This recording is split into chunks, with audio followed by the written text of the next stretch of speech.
Welcome student. We will continue mathematics part 2 chapter number 3 circle. Now in this chapter we are going to learn arc of a circle. Arc म्हणजे काय ते आपण या chapter मध्ये आज पाहणार आहोत. In the figure AB is the secant. A secant AB divides circle in two parts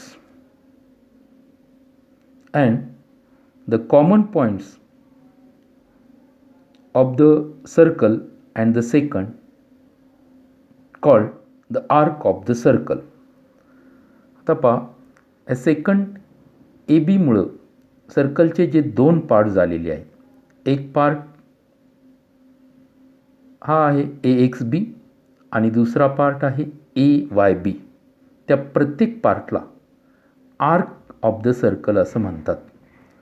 फिगरमध्ये आता जो सेंटरच्या बाजूचा आर्क असतो, arc on the centre side is a major arc and arc on the other side of the center is the minor arc. सेंटरच्या बाजूला जो arc येणार आहे तो मेजर आर्क म्हणतात. फिगरमध्ये आर्क ए वाय बी हा मेजर आर्क आहे आणि सेंटर सोडून दुसऱ्या बाजूला जो आर्क आहे हा आर्क एक्स बी हा मायनर आर्क आहे.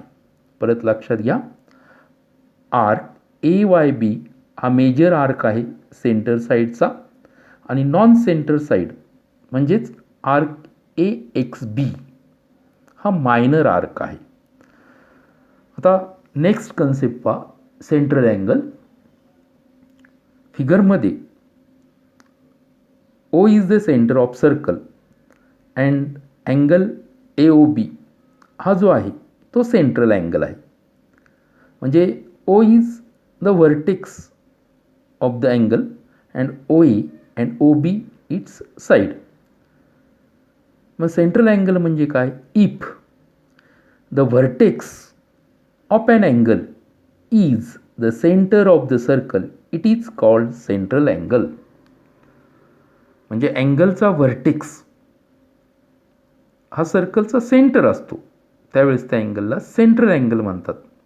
फिगरमध्ये हा अँगल ए ओ बी हा सेंट्रल अँगल आहे आणि त्याचं मेजर या ठिकाणी आपण थिटा हे दाखवलेलं आहे. आता हे आपल्याला major arc, minor arc, major arc, minor arc काय ते माहीत झालेलं आहे. पहा आता ज्यावेळेस सेकंड ही आपण सेंटरमध्ये ज्यावेळेस सेंटरमधनं पास होईल सेकंड किंवा तो डायमीटर असेल तर त्याच्यामुळं जे दोन आर्क तयार होतात, each arc is called semi circle. म्हणजे suppose this is P Q is a diameter, then P Y Q is a semicircle or PXQ is the semicircle आणि हे टोटल सर्कल आहे. आता हे आर्क जे तयार होतात त्याच्यामध्ये सेमी सर्कल असेल, मेजर आर्क असेल, मायनर आर्क असेल, त्याचं मेजरमेंट कसं करतात ती पाहूया. The measures of an arc. First the measure of minor arc. आता या फिगरमध्ये एक्स बी हा मायनर आर्क आहे, त्याचं मेजर काय येतं? Measure of corresponding central angle. म्हणजे हा मायनर आर्क याचं मेजरमेंट जे येतं ते करस्पॉन्डिंग सेंट्रल अँगल एवढं येतं. म्हणजे सेंट्रल अँगल थिटा डिग्री असेल तर याचं मेजरसुद्धा थिटा डिग्रीज येतं. Measure arc A X B is equal to theta. हे एक्स बी थिटा डिग्री येणार कारण त्याचं सेंट्रल अँगल एवढंच मेजर येणार. Second measure of major arc.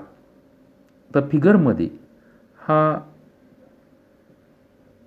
AYB हा मेजर आर्क आहे.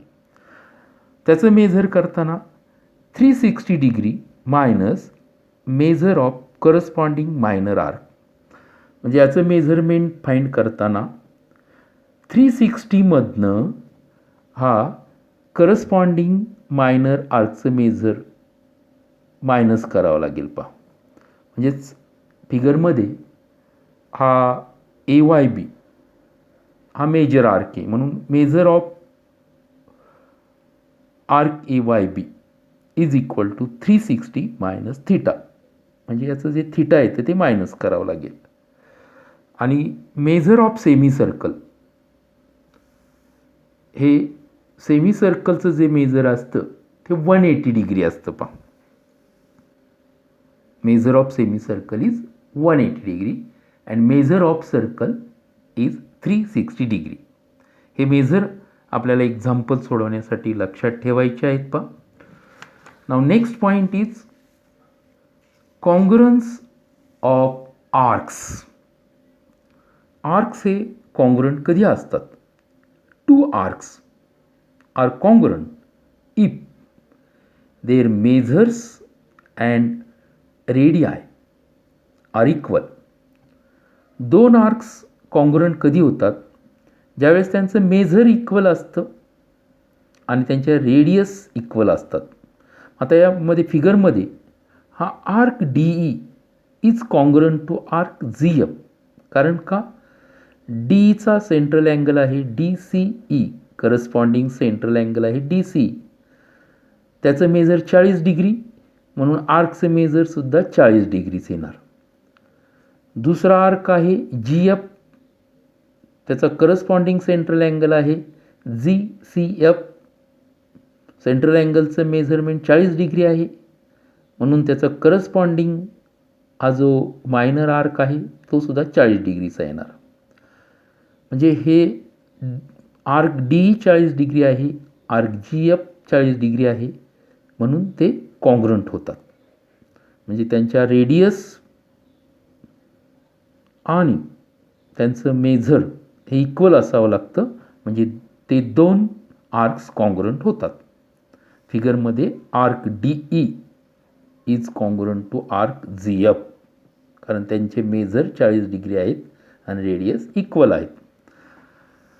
आता एक थेरम पाहूया पहा. The chords corresponding to congruent arcs of a circle or congruent circles are congruent. आता याच्यामध्ये ज्या कॉर्ड जर एखाद्या सर्कलमध्ये आर्क्स हे कॉन्ग्रुअंट असतील तर त्याच्या करस्पॉन्डिंग कॉर्ड कॉन्ग्रुअंट येतात. हे आपल्याला या ठिकाणी प्रूव्ह करायचं आहे पहा. परत एकदा पहा. जर आर्क्स कॉन्ग्रुअंट असतील तर त्याच्याशी करस्पॉन्डिंग कॉर्ड कॉन्ग्रुअंट येतात. हा थेरम आहे. मग ह्याच्यावरनं आपल्याला एक सर्कल ड्रॉ करावं लागेल. Suppose circle with centre B आणि हे आर्क्स घेऊया, कॉन्ग्रुअंट आर्क्स घेऊया APC आणि सेकंड आर्क आहे DQ. मग त्याच्यावरून आपल्याला गिव्हन काय लिहिता येईल? In a circle with centre B arc APC is congruent to arc DQE. म्हणजे आर्क या ठिकाणी कॉन्ग्रुअंट आहे. तर काय प्रूव्ह करायचे? The chords are congruent. तर ते कॉर्ड कॉन्ग्रुअंट येतील. Therefore to prove chord AC is congruent to cord D. आता हे प्रूव्ह करण्यासाठी या ठिकाणी कन्स्ट्रक्शन करावे लागेल पहा. कन्स्ट्रक्शन हे सेगमेंट ड्रॉ करावे लागतील.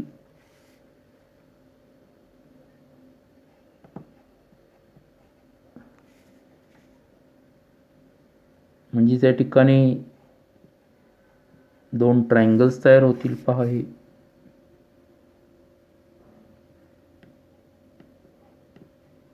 मग आता कन्स्ट्रक्शन काय केली ती पहा. आपण सेगमेंट काढलेले, draw segment B A, segment B C, segment B E and segment B D. पहा एक सेगमेंट ड्रॉ केले, segment B A, segment B C, segment B E and segment B D. आता याचं प्रूफ पाहूया. त्याच्यामध्ये आपल्याला हा अँगल ए बी सी पहा, हा अँगल ए बी सी हा सेंट्रल अँगल आहे. मग त्याचं मेजर किती येईल? Angle A B C is equal to measure arc A P C. Measure arc A P C एवढे येणार, कारण आर्कचं मेजर करस्पॉन्डिंग सेंट्रल अँगल एवढं असतं. हे मेजर आणि ह्या आर्कचं मेजर सेम येणार.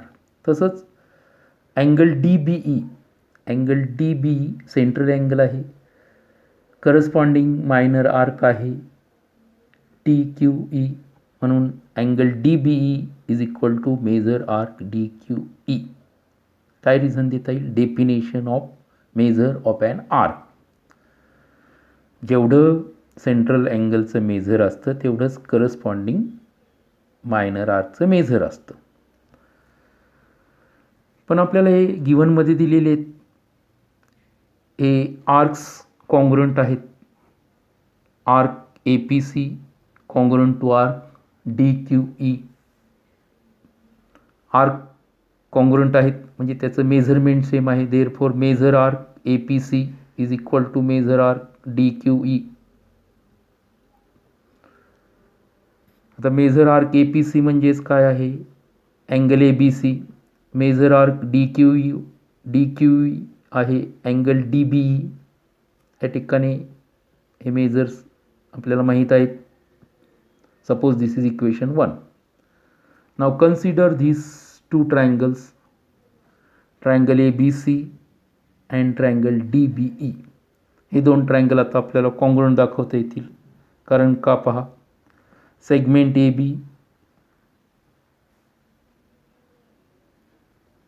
त्याच्यामध्ये दोन ट्रायंगल कसे कॉन्ग्रुएंट दाखवता येतील ते पाहूया. पहा, segment A B is congruent to segment DB because radii of the same circle. Then angle ABC is congruent to angle DBE. या ठिकाणी आपण प्रूव्ह केलेलं आहे फर्स्टमध्ये from 1.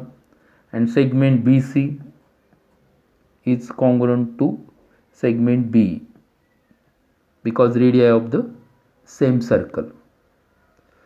Therefore triangle ABC congruent to triangle DBE.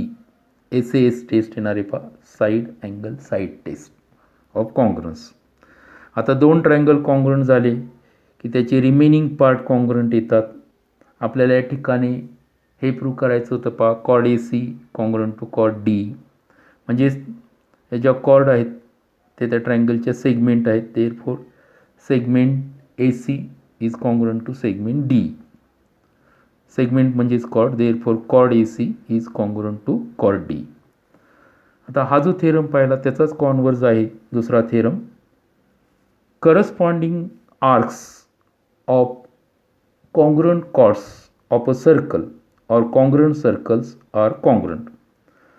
आता अगोदरच्या थेरममध्ये आपल्याला arcs congruent दिले होते आणि त्याच्यावरनं करस्पॉन्डिंग कॉर्ड कॉन्ग्रुएंट येतात. आता त्याचा कॉन्व्हर्स आहे म्हणजेच काय, याच्यामध्ये कॉर्ड कॉन्ग्रुएंट असतील तर करस्पॉन्डिंग आर कॉन्ग्रुएंट येतात. हे याच्यामध्ये प्रूव्ह करायचं आहे. पहा, suppose O is the centre of circle and chord P Q is congruent to chord S R. हे दोन कॉर्ड कॉन्ग्रुएंट असतील तर हे आर कॉन्ग्रुएंट होतील. Therefore arc P M Q is congruent to arc S N R. Chord congruent आहे म्हणून corresponding arc congruent येतात. आता हा थेरम जर आपण हे रेडियस जॉईन केल्या तर दोन ट्रायंगल्स तयार होतील आणि एस एस एस टेस्टनुसार हे दोन ट्रायंगल कॉन्ग्रुएंट दाखवता येतील. त्याच्यानंतर हे कॉन्ग्रुएंट दाखवल्यानं त्याचे करस्पॉन्डिंग हे दोन अँगल कॉन्ग्रुएंट येतील आणि हे अँगल कॉन्ग्रुएंट आले ते करस्पॉन्डिंग आर्क कॉन्ग्रुएंट होतील. अशा प्रकारे याचं प्रूफ देता येईल. पहा आता नेक्स्ट लेक्चरमध्ये आपण प्रॅक्टिस सेट याच्यावर आधारित घेऊया.